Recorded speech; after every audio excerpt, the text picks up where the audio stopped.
मुझे तो लग रहा है मोदी जी आएंगे एक बार फिर से। पहले से बहुत ज्यादा सेफ्टी बढ़ी हुई है, लड़कियां सेफ फील कर रही हैं योगी जी और मोदी जी के राज में। जिस पार्टी के बड़े नेता, अगर उनको ही अपनी पार्टी पे भरोसा नहीं है तो देश कैसे उन पे भरोसा कर लेगी। परिवारवाद की जो पॉलिसीज है इनकी, यही इनको भारी पड़ रही है। अगर नितिन गडकरी जैसे कुछ नेता अगर रहेंगे सत्ता में तो बहुत अच्छा काम हो जाएगा। बेरोजगारी है, महंगाई बहुत कौन आ रहा है ये बता दे। आएगा तो बीजेपी ही यार। सरकार ने क्या नहीं किया? घर दिया, घर के बाद नल दिया, नल के बाद सिलेंडर दिया, सिलेंडर के बाद राशन दिया, राशन के बाद तुम्हें पेंशन दी। और क्या लोग किसी सरकार की जान ले लोगे क्या? हम 30 साल से बीजेपी को ही वोट करते हैं, 30-35 साल से। उत्तराखंड में क्या लग रहा है आने वाले कुछ सालों में आम आदमी पार्टी का वहाँ पे कोई चांस है? आम आदमी पार्टी का कोई चांस नहीं। ममता बनर्जी क्या लग रहा है ग्राफ नीचे गिर रहा है क्या? नीचे गिरेगा, उनकी सरकार ही जा सकती है।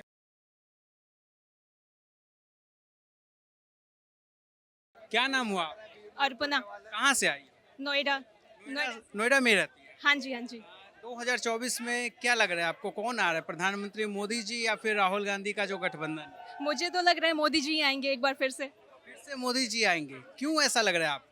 बस दिख रहा है मुझे, मोदी जी का काम दिख रहा है, किस तरह का काम दिख रहा है? मोदी जी ने क्या ऐसा कर दिया है? डेवलपमेंट दिख रहा है, इकोनॉमी बूस्ट कर रहा है हमारा। नोएडा में जो है पहले लॉ एंड ऑर्डर की समस्या जो है, कानून व्यवस्था की बहुत समस्या थी। लड़कियां रात को 8-9 बजे के बाद बाहर नहीं निकल सकती थी। अब क्या पहले का नोएडा अब का नोएडा कुछ डेवलपमेंट दिखा है आप? बिल्कुल दिख रहा है। अभी 1 बजे रात तक हम आराम से वापस ऑफिस से घर आ पा रहे हैं, कोई प्रॉब्लम नहीं है। कहीं बाहर जाना हो आराम से बिना सोचे समझे जा सकते हैं। हाँ, कोई लॉ एंड ऑर्डर बहुत सही हो गया, पहले से अच्छा हो गया। यानी मोदी जी के राज में, योगी जी के राज में नोएडा पहले से अब ज्यादा सेफ हो गया है लड़कियों के लिए, महिलाओं के लिए। बिल्कुल बिल्कुल, पहले से बहुत ज्यादा सेफ्टी बढ़ी हुई है, लड़कियां सेफ फील कर रही हैं योगी जी और मोदी जी के राज में। और एजुकेशन को लेकर क्या योगी जी ने कुछ ऐसा किया है? मोदी जी और योगी जी ने लड़कियों के लिए, स्टूडेंट्स के लिए? बहुत कुछ किया है, यूनिवर्सिटीज हैं। आप स्टूडेंट हैं नहीं नहीं, मैं तो जॉब करती हूँ। हाँ जी, तो आपने वोटिंग किया नोएडा में? तो वोटिंग हो गई? हाँ जी, हाँ जी, हो गई है। 26 को थी। किस बेस पे आपने वोटिंग किया, किस आधार पे वोट दिया? मैंने कैंडिडेट के बेस पे वोट किया है। हाँ जी, कि जो कैंडिडेट थे इस बार आप उन्हें पसंद करती है, उम्मीद है उनसे? बिल्कुल बिल्कुल। महेश शर्मा जी थे हमारे यहाँ से कैंडिडेट, तो हमने उनके लिए वोट किया था। शर्मा जी से उम्मीद है क्योंकि वो पहले से भी एमपी रहे हैं। क्या आपने पिछले टर्म में उन्होंने काम किया जो आपने उम्मीद लगाया था 2019 में उनसे? हाँ हाँ, बिल्कुल हुआ है। प्राइम मिनिस्टर जी के लिए क्या कहना चाहेंगे? प्राइम मिनिस्टर अभी के हमारे बेस्ट है, सही चल रहा है, सब अच्छा चल रहा है, हमारे देश का नाम हो रहा है, अदर कंट्रीज में भी हमारा वैल्यू बढ़ा है पहले से ज़्यादा। मोदी राज में भारत का जो छवि था विदेशों में और ज़्यादा निखर कर सामने आया। जी जी बिल्कुल। सर, एक एक करके जो है, हमारा आज का सवाल था कांग्रेस पार्टी को लेकर, एक एक करके जितने बड़े नेता हैं कांग्रेस के, पार्टी छोड़ते जा रहे हैं। ऐसे में कांग्रेस जो दावा कर रही है कि इस बार हम मोदी जी को रोक देंगे, कैसे रोक पाएगी कांग्रेस? बिल्कुल टक्कर दे सकती है, बेरोजगारी को भी टक्कर दे सकती है वो। दिल्ली कांग्रेस के जो अध्यक्ष थे अरविंदर सिंह लवली, आज वो बीजेपी ज्वाइन कर लिए। अरे वो उनको मनपसंद कोई काम बात नहीं हुई होगी, इस वजह से उन्होंने छोड़ दिया होगा, उसमें क्या आएगा। आखिर कांग्रेस के एक एक नेता जो है एक एक करके धीरे धीरे पार्टी क्यों छोड़ते जा रहे हैं? ऐसी क्या मजबूरी हो गई? देखिए, कहते हैं कि डूबते जहाज से हर कोई कूदता है। कांग्रेस एक डूबता जहाज है, अपने ही कर्मों से वो डूब रहा है। अपने ही कर्मों से? ऐसा ऐसा क्या, कौन सा कर्म कर रहा है कांग्रेस? उन्होंने क्या नहीं किया। आप 60-70 साल से देखो देश की क्या हालत है। 150 करोड़ की जनता है, ठीक है। हमारा जो लैंड है 6.8% के आसपास है हमारा ओवरऑल वर्ल्ड के अंदर।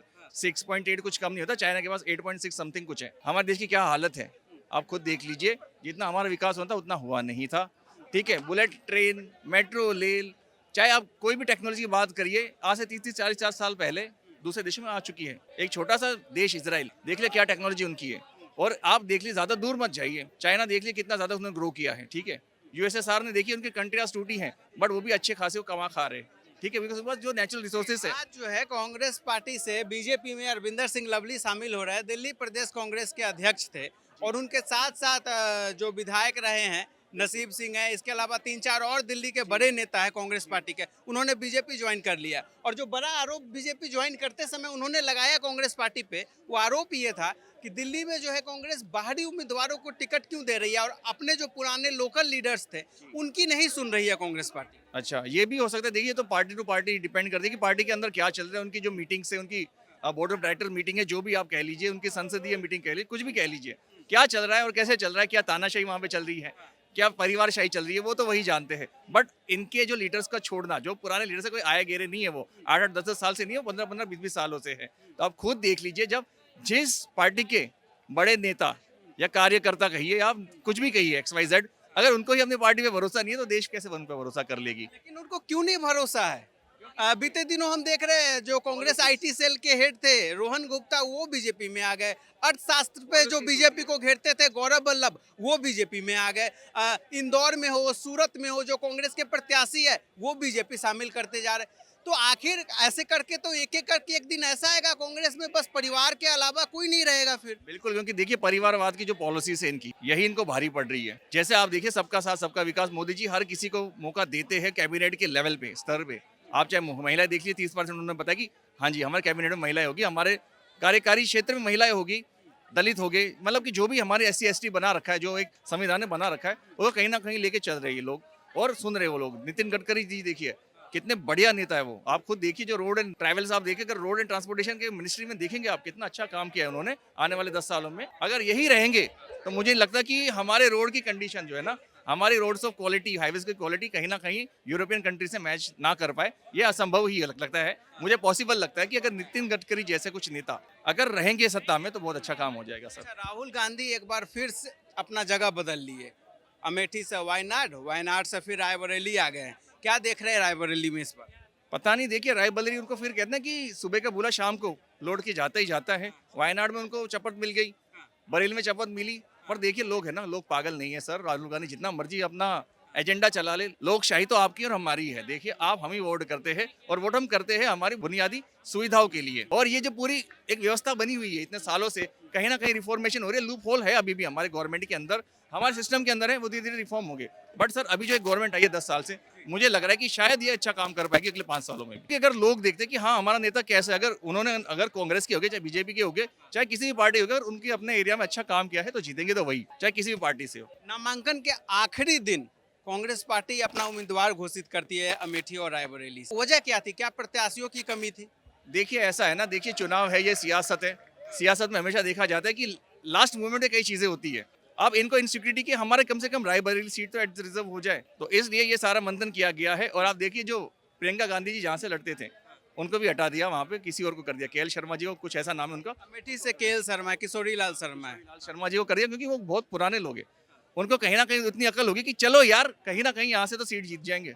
क्योंकि अगर वहाँ के लोकल नेता जिन्हें मैंने बोला कि अच्छे होंगे तो कहीं ना कहीं उनकी एक आध सीट तो बनने के चांस रहेंगे सर। नामांकन के आखिरी दिन उम्मीदवार घोषित करते हैं, KL शर्मा जी को इतना टाइम मिल गया कि अपना प्रचार करके वहाँ पे जीत दर्ज कर ले। अब ये देखिए जो लोकल नेता, मैंने बोला कि अपने आप में अगर एक अच्छा नेता होगा उसको कोई प्रचार की जरूरत नहीं होती, वो तो उसका काम ही बोलता है सर। देखिए चाहे किसी भी पार्टी का हो, मैं ये चाहूंगा कि जो भी KL शर्मा जी हो, चाहे कोई भी हो, XYZ स्मृति ईरानी जी हो, जिन्होंने अपने संसदीय क्षेत्र में अच्छा काम किया सर, वही जीतना चाहिए। बात बाकी क्या लग रहा है? अब 400 पार हो सकता है सर, कोई बड़ी बात नहीं है। सवाल लोग उठा रहे हैं, महंगाई है, बेरोजगारी है, कि जो आरोप लगाया जा रहा है कि अंधभक्तों को नहीं दिख रहा है महंगाई बेरोजगारी। सर देखिए बेरोजगारी और महंगाई का क्वेश्चन क्या है, ये एक छोटा क्वेश्चन नहीं है कि मैं इस पे बोल दूं। अगर बोलने आएंगे ना तो हमारे 10 रातें और 10 दिन में कम पड़ जाएंगे सर। ये इतना बड़ा टॉपिक है। बेरोजगारी, बेरोजगारी कहाँ पर है? बेरोजगार इंसान कैसे होता है? अपनी काम चोरी से सबसे बेरोजगार होता है, वरना ऐसा कोई नहीं है। 140 करोड़ के अंदर जनता के अंदर कितने लोग गवर्नमेंट जॉब कर रहे हैं? आप बता दिए, आंकड़ा ले आइए, मेरे पास नहीं है, आप ले आइए। क्या आप अभी यहाँ पे खड़े सर, आप गवर्नमेंट के ऊपर डिपेंड है? आप अपना प्राइवेट कर रहे हैं, आप न्यूज़ चैनल से हैं। क्या मैं कर रहा हूँ? मैं अपना काम कर रहा हूँ। मैं प्राइवेट में जॉब क्रिएटर हूँ, कुछ ना कुछ एक दो जॉब तो मैं क्रिएट कर रहा हूँ ना अपने प्राइवेट सेक्टर में रह के भी, ठीक है ना। पब्लिक सेक्टर में जाता, नौकरी करता, पढ़ता लिखता, ये करता वो करता, ये एग्जाम वो एग्जाम, फिर धांधली, फिर लीक, फिर ये फिर वो, मेरे 8-10 साल खराब होते, मुझे नौकरी ना मिलती, फिर उसका जिम्मेदार कौन होता? इनका साफ सब कहना है बेरोजगारी जैसी कोई चीज नहीं। कहने दो उनको, कहने दो, सबको दिख रहा है, मुझे तो दिख रहा है बेरोजगारी बेरोजगारी है, महंगाई बहुत। क्या लग रहा है आपकी बार 400 पार नहीं हो रहा है? नहीं हो पाएगा, कितना हो पाएगा? कितना पार हो रहा है? ये तो नहीं, मुझे एक अनुमान तो होगा, कौन आ रहा है ये बता दें। आएगा तो बीजेपी ही यार। तो इतनी सारी समस्या है, आप एक्सेप्ट भी कर रहे हैं, फिर भी कह रहे हैं सच्चा था ना इंसान को तो कुछ नहीं होता। किसको नशा चाहिए? ने कहा था, मेरी बात सुनो ना, 2014 में कि महंगाई का प्रधानमंत्री मौत तक बोलने के लिए तैयार नहीं है, मनमोहन सिंह। आज वो बोल रहे महंगाई के बारे में, बोल रहे हैं, बताओ। बोल रहे थे कि मैं गैस का पाइपलाइन लगा दूंगा, गैस सस्ता कर दूंगा, 400 से 1400 1200 हो गया। डेवलपमेंट नहीं हुआ फिर भी मोदी जी आएंगे। डेवलप हुआ, रोड वगैरह का डेवलप हुआ, ये नहीं कि नहीं हुआ यार। पब्लिक का कुछ नहीं हुआ। पब्लिक का कुछ नहीं हुआ तो फिर पब्लिक ही तो वोट करती है, पब्लिक हटा देगी ना अगर नहीं कुछ हुआ होगा। फिर भी करेगी वोट भाई, फिर फिर भी वोट करेगी। आखिर ऐसा क्या जादू कर दिया है मोदी जी? बस जादू है जादू करे। ऐसा क्या मोदी जी ने जादू कर दिया, ये आरोप भी लगा रहे हैं कि किया कुछ नहीं है, लेकिन फिर भी कह रहे हैं कि बीजेपी आएगी। 2014 में जिसकी सैलरी कितने गुना हो गया सिलेंडर? 2.5 गुना ज्यादा हो गया। अगर जिसकी सैलरी थी 10,000 रुपया 2014 में, क्या उसकी 30,000 रुपया सैलरी है? बताना मुझे। इनसे ये पूछो 2013 में सिलेंडर कितने का था कांग्रेस सरकार में, पूछो। भैया लेकिन सब्सिडी भी मिलते। 400 का मिलता था, मुझे 400 का मिलता था। इनके घर में बनता था शायद सिलेंडर। एजेंसी में 903 रुपए का लास्ट सिलेंडर था जब सरकार छोड़ी थी। सरकार ने क्या नहीं किया, घर दिया, घर के बाद नल दिया, नल के बाद सिलेंडर दिया, सिलेंडर के बाद राशन दिया, राशन के बाद तुम्हें ये तुम्हारा पेंशन दी। और क्या लोग किसी सरकार की जान ले लोगे क्या? भैया आरोप लगा रहे हैं, बहुत सारे लोगों ने आरोप लगाया, महंगाई है, बेरोजगारी है, कैसे 400 पार हो जाएगा? हाँ तो बात तो सही है, मोदी जी 400 पार तो ठीक ही बोल रहे थे, लेकिन मोदी जी के हर एक काम में उनके थोड़ा पलट जाते हैं, वो अपने उस पर नहीं रहते, इसलिए हमारा थोड़ा पहले उन्हीं हम 30 साल से बीजेपी को ही वोट करते हैं, 30-35 साल से। 30 साल से आप बीजेपी को वोट कर रहे हैं। अब वो मोदी जी ने थोड़ा ना ये सबका साथ सबका विश्वास तो सही है, लेकिन कहीं कहीं पे थोड़ा सनातन से हमारा उनसे थोड़ा विश्वास कम। 2024 में आप वोट नहीं कर रही है फिर? नहीं 24 में वोट करेंगे, हम तो अपना काम पूरा ही करेंगे। 30 साल से बीजेपी को वोट कर रही, तो क्या इस बार पार्टी बदल रही है? पार्टी नहीं बदलेंगे, मगर फिर भी सोचना उनको पड़ेगा। सोचना हाँ सोचना पड़ेगा उनको। क्या किस वजह से? महंगाई, बेरोजगारी? बेरोजगारी भी है, कई चीजें हैं जो अग्निवीर जैसे उन्होंने बीच में लेके आ गए, तो वो भी सही उनका वो सही नहीं है। ये अग्निवीर सारे हमारे उत्तराखंड के सब उसी में है, तो ये अग्निवीर सही नहीं है। अग्निवीर को लेकर आप विरोध जता रही भी विरोध है, और दूसरा इधर थोड़ा कहीं वो रोहिंग्या वगैरह हमारी उत्तराखंड में थोड़ा सही नहीं है, तब से उनका वो हाँ, इसलिए वो ये सबका साथ के चक्कर में बंदा का दूसरे का मतलब एक स्टेट से दूसरे स्टेट में बसाने का ये ठीक नहीं है। बाकी 10 साल में मोदी सरकार में क्या लग रहा है, डेवलपमेंट हुआ है? हाँ डेवलपमेंट हुआ है, सब कुछ सही हुआ है, डेवलपमेंट भी हुआ है। गौ और गंगा के लिए थोड़ा ज्यादा थे उनकी तरफ, लेकिन अभी उनका देखा हमने स्टेट में उनका चेंज हुआ, तो स्टेट थोड़ा उनसे हुआ है, नाराज हैं। उत्तराखंड से, देवभूमि उत्तराखंड, कहते हैं कि बीजेपी ने वहाँ के लिए बहुत कुछ किया, बहुत डेवलपमेंट। कुछ नहीं करा बीजेपी ने, वहाँ से कुछ भी नहीं करा। रोड बना रखे हैं, वो बद्रीनाथ केदारनाथ वो सारे मंदिर सरकार के अंडर में, तो देवभूमि के लिए क्या करा उन्होंने बताओ? कुछ भी नहीं, रोड बने हुए हैं, कुछ नहीं किया देव। नहीं कुछ नहीं करा, सारा पलायन हो गया, पूरे गांव के गांव बंजर हो गए। इस बार उत्तराखंड के जो लोग हैं, लोकसभा चुनाव में खासकर, क्या मोदी जी पे भरोसा जताएंगे? वो भरोसा जताएंगे, लेकिन इस टाइम थोड़े बटे हुए हैं लोग, पूरे बटे हुए। थोड़ा खिन्न है, उनसे थोड़ा नाराज हैं, इसलिए थोड़ा जो निर्दलीय है उनको दे सकते हैं उस तरह। निर्दलीय को दे सकते हैं वहाँ पे, यानी भाजपा को नुकसान हो रहा है उत्तराखंड। हो रहा है, हाँ उनकी नुकसान भाजपा की वजह से हो रहा है, वो अपने काम से पलट जाते हैं, चाहे वो किसान पे हो, चाहे किसी भी काम पे हो, वो दूसरे पहले दिन कुछ बोलेंगे फिर पलट जाते हैं, ये सही नहीं है ये। हाँ ये पलटने का हुआ, फिर मोदी जी फिर पूरा साल बोलेंगे सबका साथ सबका विश्वास, लास्ट में वो बौखला के ऐसी पता नहीं क्या क्या भाषण दिए जा रहे हैं, ये सही नहीं है। योजना ही सही होनी चाहिए। अब अगर एक तरफ 300 योजना करे तो एक तरफ कम से कम तुम 100 योजना तो करो, तो वो नहीं है, ऐसा नहीं है। व्यक्तिगत तौर पे कैसे लगते हैं मोदी जी? जो एक तौर पे ठीक है, मोदी जी को पसंद करते हैं, लेकिन थोड़ी सी उनके कुछ योजनाओं से, कुछ चीजों से थोड़ा सा नाराज आप? थोड़ा नाराज है। ऐसा नहीं होता कि एक तरफ तुम सारी 300 योजना हमारी उनकी तरफ, और फिर भाषण में तुम उन्हीं के खिलाफ भाषण दे रहे हो, तो ये नहीं चलेगा। राहुल गांधी के बारे में क्या कहेंगे आप? राहुल गांधी को तो कभी इतना उनके बारे में वो नहीं है, हमने तो मेहनत कर रहे हैं, न्याय यात्रा चला रहे हैं। अपनी उसमें अच्छे हैं, वो सब कुछ सही है। उत्तराखंड में एक ऑप्शन के तौर पे लोगों के लिए आम आदमी पार्टी भी पहुंचती है वहाँ पे, अरविंद केजरीवाल आते हैं। पार्टी तो जब अन्ना हजारे का आंदोलन हुआ तब तक तो ठीक था, लेकिन बाद में वो पता नहीं कैसे कहां से कहां पहुंच गए। अन्ना हजारे से वो फ्री में ये सब बस में, ये सही नहीं है, ये फ्री योजना तो कोई भी सही नहीं है। केजरीवाल जी का फ्री पॉलिटिक्स सही नहीं है। नहीं फ्री पॉलिटिक्स सही नहीं है। वैसे बिजली का उन्होंने अच्छा करा था, बीजेपी से अच्छा हुआ था उनका, दिल्ली में बीजेपी से अच्छा किया। हाँ अच्छा काम किया है। उत्तराखंड में क्या लग रहा है, आने वाले कुछ सालों में आम आदमी पार्टी का वहाँ पे कोई चांस है? आम आदमी पार्टी का कोई चांस नहीं, भाजपा या फिर कांग्रेस? भाजपा या फिर कांग्रेस या फिर निर्दलीय, वही फिर बीच में दल बदलू। अच्छा, इसमें निर्दलीय वहाँ कुछ भाजपा का गेम खराब करते हुए दिख रहे हैं क्या? गेम कोई किसी का खराब नहीं करता, बस विश्वास होता है। तो अभी हर जगह ऐसी होगा, जम्मू में भी ऐसी होगा, क्योंकि एकम सनातन भारत वाले जो अंकुर शर्मा है उनका भी काफी हुआ है। एक तरह से कहीं ना कहीं कुछ ज्यादा ही जो हिंदू वर्ग है खास के पसंद कर रहा है, राम मंदिर बनने के बाद और भी ज्यादा। क्या इसका कोई असर, राम मंदिर का असर पड़ेगा इस? का असर है, वो कोई बना भी नहीं सकता था दूसरा जो उन्होंने किया है काम, मगर उसमें उनकी जो योजना है उससे थोड़ा दुखी है हिंदू। थोड़ा सा योजनाओं से लोग दुखी हैं। वो योजना सही नहीं है, ऐसे एक तरफा नहीं होना चाहिए। सारे एक ही पेज पे चल रहे हैं, सारी पार्टियां एक ही पेज पे काम कर रही है, ये सही नहीं है। बढ़िया तरीके से अपनी बात रखी है। हम चाहेंगे सरकार आपकी बातों को सुने और ध्यान दे, क्योंकि आप बता रही है 30 सालों से आप भाजपा को वोट करती आ रही है, लेकिन नाराजगी इस बार है। जब सुषमा स्वराज थी तो वो प्याज के चक्कर में सरकार ही गिर गई थी। तो जो साहिब सिंह वर्मा हो गया, ये कितने सारे सीएम 30 के उससे भी ज्यादा से दे रहे हैं वोट, लेकिन अभी मोदी जी को भी देते, 19 में भी दिया, और इस टाइम तो ऐसे थोड़ा उनकी तरफ से हमें थोड़ा दिल्ली आप घूमने आई है या दिल्ली में ही रहते रहते हैं। हम दिल्ली में भी रहते हैं, देहरादून में रहते हैं, बराबर रहते वोटर कहाँ के? वोटर आईडी कार्ड आप हैं। ठीक है, दिल्ली का ही है। उत्तराखंड में पुष्कर सिंह धामी जी की सरकार चल रही है। हमें जी हारने के बाद बने हैं दोबारा, इतना बढ़िया नहीं। योगी जी सही है, हमारे उत्तराखंड के योगी जी में है, लेकिन योगी जी जैसा होना चाहिए, सीएम हो या पीएम। योगी, हाँ, योगी जी जैसा होना। अब उत्तराखंड की किस्मत खराब समझो या अच्छी समझो, वो यूपी में आ गए अच्छी बात है, लेकिन उत्तराखंड में जो भी सही से होता है वो इधर आ जाता है। अच्छा, गाजियाबाद में जो है जनरल वीके सिंह का भी बहुत क्रेज था, क्योंकि उत्तराखंड के बहुत लोग रहते हैं, पर जो है इस बार उन्हें टिकट नहीं मिल पाया वहाँ पे। वही तो बीजेपी की वो खराब है, वो रिमोट वाले वो बनाते हैं जैसे। अब वो अरुण गोयल है, उनको कौन जानता है, वो क्या करेंगे? राम जी मैम, वो तो बहुत फेमस कैरेक्टर है रामायण के। आज तक राम जी पैदा हो गई नहीं, राम जी के अलावा एक बात है, वो करेक्टर ही है, कोई बात नहीं है। अब जितनी हीरो हीरोइन है तो उनको क्या पता पब्लिक के बारे में, जो जो जमीन पे जो काम करेगा उसी को पता होता है। अच्छा, मतलब आपका कहना है जो राजनीति से जुड़ा शख्स है, जमीन से जुड़ा शख्स है, उसे टिकट मिलना चाहिए। दूसरी पार्टियों से लाला के टिकट दे रहे हैं, ऐसा अच्छा थोड़ी लगता है। जो उनका काम कर रहा होगा घर का, हम उसको दरकिनार कर देंगे तो फिर कैसा लगेगा?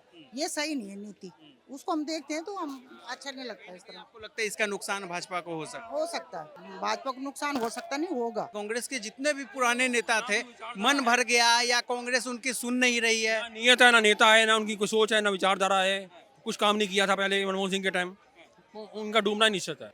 ना नियत है ना विचारधारा है, इसलिए डूब रही है। हर तरह से गलत ही गलत है। जितने अपराधी हैं सब उसमें आ रहे हैं, टुकड़े गैंग को बढ़ावा दे रहे हैं। आतंकवाद बढ़ा इनके टाइम क्या नहीं हुआ। अच्छा, रायबरेली में जो है आखिरी दिन कांग्रेस अपना प्रत्याशी उतारती है, वो भी राहुल गांधी को। अमेठी से वायनाड से रायबरेली। वायनाड से भी हारेंगे राहुल लग रहा है, और बरेली से भी हारेंगे। उसके बाद दोबारा उत्तर प्रदेश में कदम रखने से पहले सोचेंगे।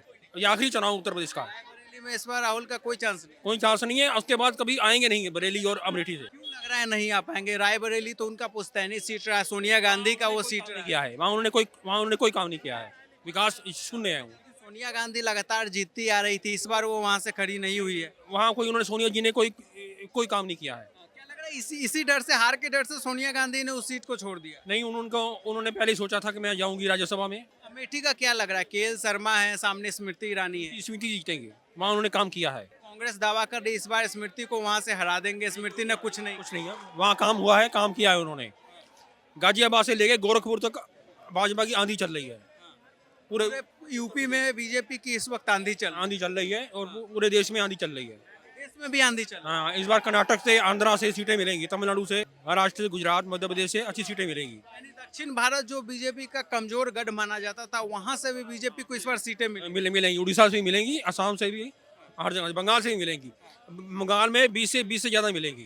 20 से ज्यादा, यानी तब तो बड़ी पार्टी बन जाएगी बंगाल में, सबसे बड़ी पार्टी हो जाएगी। बिल्कुल। ममता बनर्जी, क्या लग रहा है ग्राफ नीचे गिर रहा है क्या? नीचे गिरेगा, उनकी सरकारी जा सकती है।